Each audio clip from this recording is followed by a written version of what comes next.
enero de 1881, en las horas suspendidas tras el estruendo de la batalla. El sol de la tarde caía como plomo derretido sobre los campos polvorientos que rodeaban Lima, en algún lugar entre los cañaverales humeantes de Miraflores y las ruinas ennegrecidas de Chorrillos. María, una rabona de 26 años, mujer de temple forjado al seguir a la tropa, se encontraba de pie junto a un centenar de otras mujeres. Eran las sombras del ejército peruano, las que marchaban tras los soldados, las que cocinaban el rancho, curaban las heridas y parían a los hijos de la patria en medio del fragor de la guerra. Ahora, eran prisioneras. Habían caminado leguas interminables en los últimos días, una retirada caótica y desesperada tras el desastre. 4 días sin probar bocado decente, bebiendo de acequias turbias y durmiendo sobre la tierra dura, acunadas por el eco de los cañones chilenos. Sus polleras estaban desgarradas, sus yiquias manchadas con una mezcla de barro seco y la sangre de los hombres que ya no volverían. Un olor agrio, una mezcla de sudor, miedo y desesperanza, flotaba sobre ellas, tan denso y pesado que los guardias chilenos, los invasores, mantenían una distancia prudente de varios metros, como si el propio aire que las rodeaba pudiera contagiarlos de derrota. María observaba a las mujeres a su alrededor. Rostros demacrados, pómulos afilados sobre piel cobriza, ojos hundidos que habían visto demasiado. Algunas tenían los pies descalzos, llagados y sangrantes, la piel abierta por una caminata que había destrozado sus ojotas. Durante meses, los rumores les habían pintado un cuadro aterrador de lo que les esperaba si caían en manos de los chilenos, de los rotos, como los llamaban con una mezcla de desprecio y pavor. Las historias corrían de boca en boca en los campamentos, susurradas al calor de las fogatas. Hablaban del repase, de cómo los soldados chilenos no tomaban prisioneros en el campo de batalla, sino que remataban a los heridos con sus bayonetas y corvos. Hablaban de violaciones, de saqueos, de una brutalidad sin honor. Los rotos son bestias, no conocen a Dios, le había dicho un sargento moribundo al que le dio de beber sus últimas gotas de agua. Tratarán a nuestras mujeres como los conquistadores trataron a las hijas de los incas. María había escuchado las historias. Había visto el miedo en los ojos de los soldados veteranos y lo había sentido crecer en su propio vientre como una enredadera helada. Pero lo que no sabía, lo que ninguna de ellas podía imaginar, era que la verdad que estaba a punto de descubrir la haría llorar por razones que jamás habría concebido. La realidad, a veces, es un arma más desconcertante que cualquier propaganda. Un oficial chileno se acercó al grupo, acompañado por un soldado que parecía hacer las veces de intérprete o subalterno. Era un hombre alto, imponente, de unos 30 años. Su uniforme azul estaba cubierto de polvo, pero mantenía un aire de autoridad implacable. Su piel, curtida por el sol del desierto, y sus brazos, fuertes y nervudos, hablaban de una vida en campaña. Colgado de su cinturón, brillando con una luz siniestra bajo el sol, llevaba un corvo, el cuchillo curvo y letal que era el símbolo de la infantería chilena. María sintió un golpe de hielo en el pecho. Su corazón empezó a latir con la fuerza de un tambor de guerra. Instintivamente, dio un paso atrás, buscando la protección ilusoria del grupo. Las mujeres a su alrededor se apretaron aún más, un rebaño de ovejas aterradas ante la presencia del lobo. El oficial, que se llamaba Capitán Rojas, notó el pánico colectivo. Levantó una mano, un gesto universal que pretendía calmar, pero que en ese contexto solo aumentaba la tensión. El subalterno habló con una voz áspera, un castellano con un acento cantarín que sonaba extraño y amenazante en la tierra limeña. Es necesario inspeccionar a cada prisionera. Es el protocolo. Por favor, formen una sola fila. Nadie se movió. El silencio era una pared.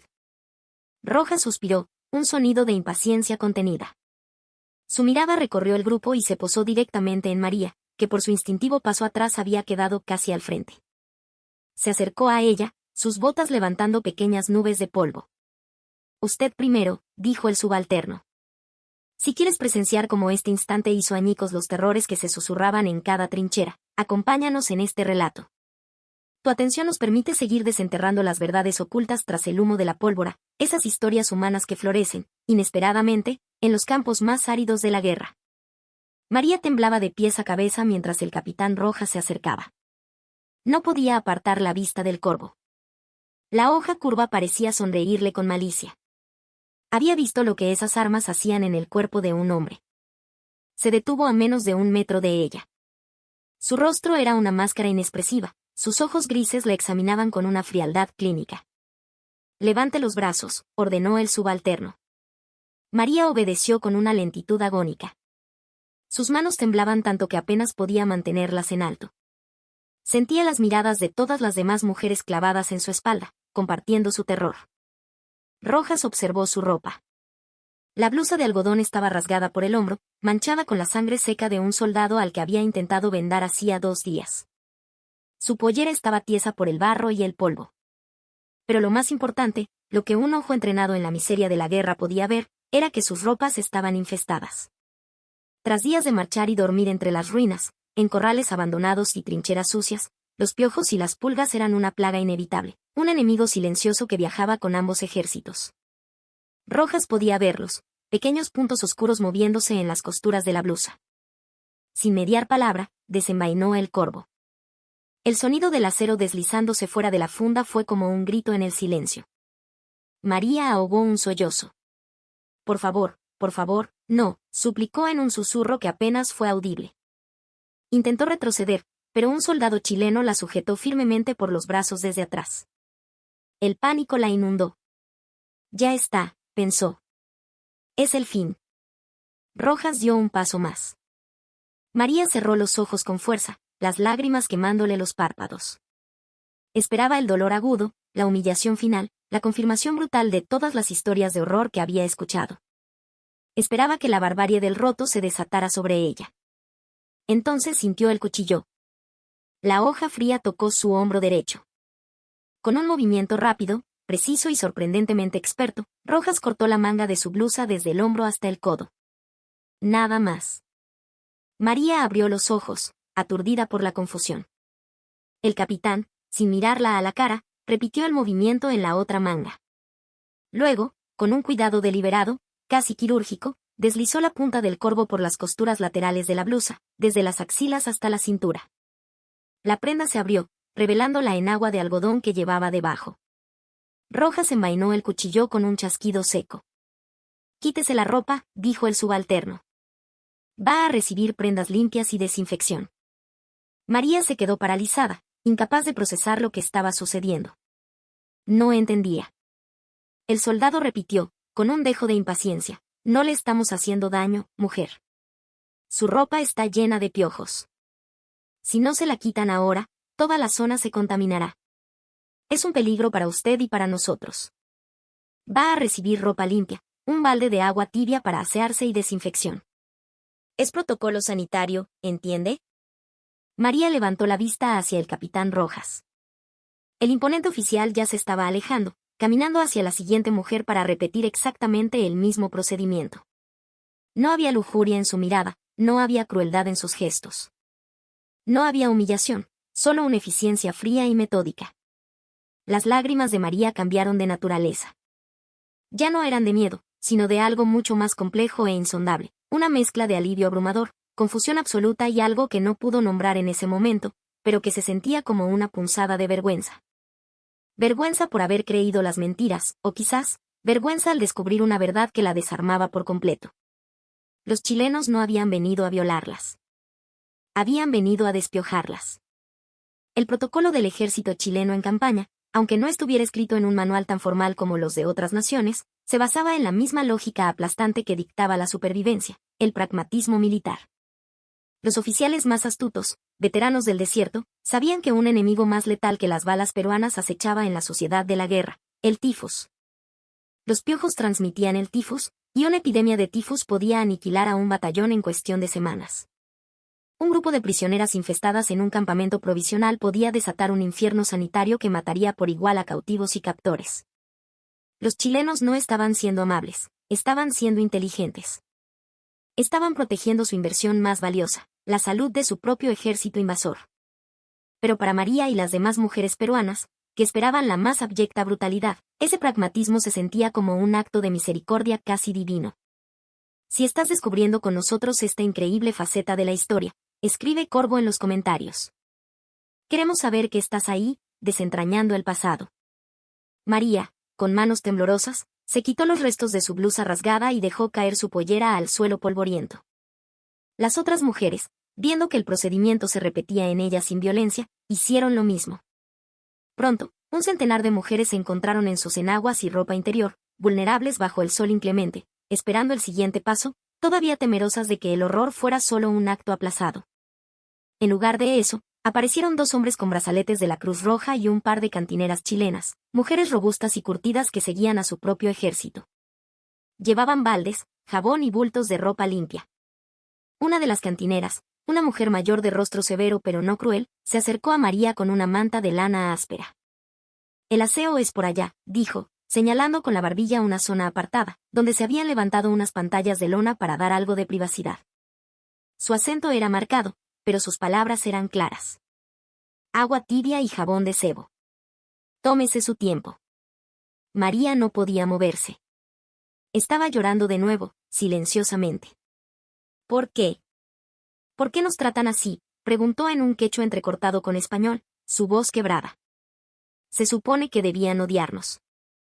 Que eran demonios. El subalterno que estaba cerca tradujo la pregunta a su capitán, que observaba la operación desde la distancia. Rojas se giró y miró a María directamente a los ojos, una mirada larga y penetrante. Luego, le respondió al subalterno, quien a su vez tradujo la respuesta, aunque la esencia se transmitió en el tono del oficial, porque ustedes son prisioneras de guerra, no animales. Y nosotros, señora, no somos montoneros. La respuesta la golpeó con la fuerza de un puñetazo. Durante meses le habían dicho que los chilenos eran monstruos sin alma. Durante meses le habían dicho que el Perú era la civilización defendiéndose de la barbarie. Y sin embargo, aquí estaba, siendo tratada con una dignidad funcional por sus enemigos, una dignidad que en las caóticas y desesperadas últimas semanas de la retirada, ni siquiera sus propios compatriotas habían podido ofrecerle. El área de aseo era rudimentaria. Unas cuantas estacas con lonas tensadas, y detrás, varios baldes de madera llenos de agua humeante, calentada en una gran olla sobre una fogata cercana. María entró, sintiéndose expuesta y extraña. Tomó un balde y una pastilla de jabón oscuro y áspero. El agua tibia, al tocar su piel, fue una bendición, una caricia olvidada. Era la primera vez que sentía el calor del agua limpia en semanas. Lloró bajo ese bautismo improvisado, no de dolor, sino de puro alivio, de la confusión de un mundo que se había puesto patas arriba, de algo que se rompía dentro de ella, el duro caparazón del odio y el miedo. El jabón de sebo olía a grasa, pero limpiaba. Vio como el barro, la sangre seca y las capas de mugre se disolvían en el agua sucia que se escurría por la tierra. Pasó casi 20 minutos lavándose, frotando su piel y su cabello hasta que sintió que volvía a ser ella misma. Nadie la apuró. Nadie la espió. Cuando salió, envuelta en la manta áspera, una de las cantineras le entregó ropa limpia, una pollera simple de algodón crudo y una blusa blanca. No era elegante, pero estaba limpia, olía a sol y no tenía piojos. El soldado con el brazalete de la Cruz Roja se acercó a ella. Sus pies, dijo señalando. María se sentó en una caja de municiones vacía y le mostró las llagas. El hombre, sin decir mucho, limpió las heridas con un trapo empapado en alcohol, un ardor que la hizo sisear, y luego aplicó un ungüento espeso de un pequeño tarro de metal. Finalmente, las vendó con tiras de tela limpia. María miró el tarrito de pomada en sus manos. En el Perú, en los últimos meses, ni siquiera los soldados con heridas de bala tenían suficientes vendas o medicinas. Y aquí, sus enemigos, los rotos, le estaban dando sus propios suministros médicos para tratar unas simples ampollas en los pies. La propaganda no había preparado a María para esto. Nada la había preparado para la profunda y extraña humillación de descubrir que todo lo que le habían enseñado a temer era una mentira, o al menos, una verdad a medias. Si todavía estás viendo esto, eres parte de la historia misma. Suscríbete a nuestro canal para no perderte el desenlace de este y otros relatos que revelan las complejidades del alma humana. El tratamiento de las prisioneras en aquel campamento improvisado cerca de Lima no era un acto excepcional de un oficial bondadoso, era la política estándar de un ejército conquistador que necesitaba asegurar su victoria. Todo prisionero capturado, militar o civil, debía pasar por el mismo proceso de desinfección. Y luego, llegaba algo que sorprendía a cada peruano capturado sin excepción, la comida. Esa tarde, al caer el sol, las mujeres fueron conducidas a una zona de comedor al aire libre. Mesas plegables y bancos de madera habían sido dispuestos bajo un gran toldo. Platos de metal y jarros fueron distribuidos. Luego, de unas ollas enormes, sirvieron el rancho. Cada mujer recibió un plato hondo lleno de un guiso caliente y humeante de charqui, papas, choclo y zapallo. les dieron también 2 panes redondos y un jarro de café endulzado con chancaca. El total de calorías era, probablemente, el doble de lo que habían consumido en los últimos 4 días juntos. En las semanas finales de la campaña, las raciones del ejército peruano, y por ende de las rabonas, se habían reducido a un puñado de maíz tostado y poco más. María miró el rancho. El vapor ascendía, llevando consigo un olor a carne real, a hogar, a normalidad perdida. Miró a su alrededor. Todas las mujeres tenían la misma expresión de incrédula estupefacción. Una mujer mayor, de unos 45 años, empezó a llorar en silencio mientras comía, las lágrimas cayendo en su plato de guiso. Otra simplemente se quedó mirando la comida, sin atreverse a tocarla, como si fuera un espejismo que se desvanecería al primer contacto. María comió despacio, saboreando cada cucharada. Era una revelación. Un golpe de realidad más potente que el filo del corvo. Los chilenos estaban alimentando a sus prisioneras mejor que la propia República del Perú había alimentado a sus defensores en los últimos días. ¿Cómo se lucha contra un enemigo que te da de comer después de capturarte? ¿Cómo justificas una guerra a muerte cuando el enemigo bárbaro te trata con más humanidad calculada que tu propio gobierno en su desesperación?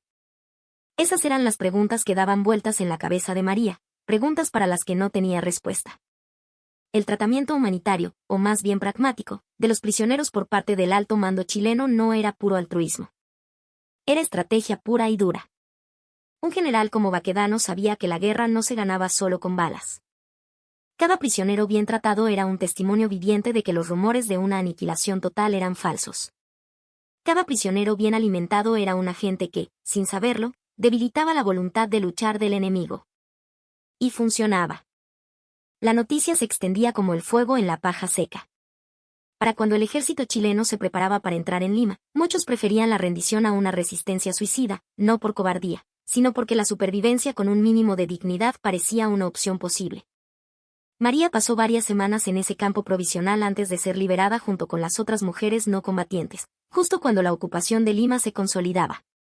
Durante esas semanas, nunca fue golpeada, nunca fue abusada. Trabajó en la cocina del campamento, pelando papas y preparando el rancho para otros prisioneros. Recibió las mismas raciones que los guardias chilenos. Tuvo acceso a atención médica cuando una de sus llagas del pie se infectó. El mismo médico militar que la había atendido la trató con yodo y vendajes limpios. Y lentamente, día tras día, la realidad tangible reemplazó a la propaganda aterradora. Los chilenos no eran demonios. Eran hombres.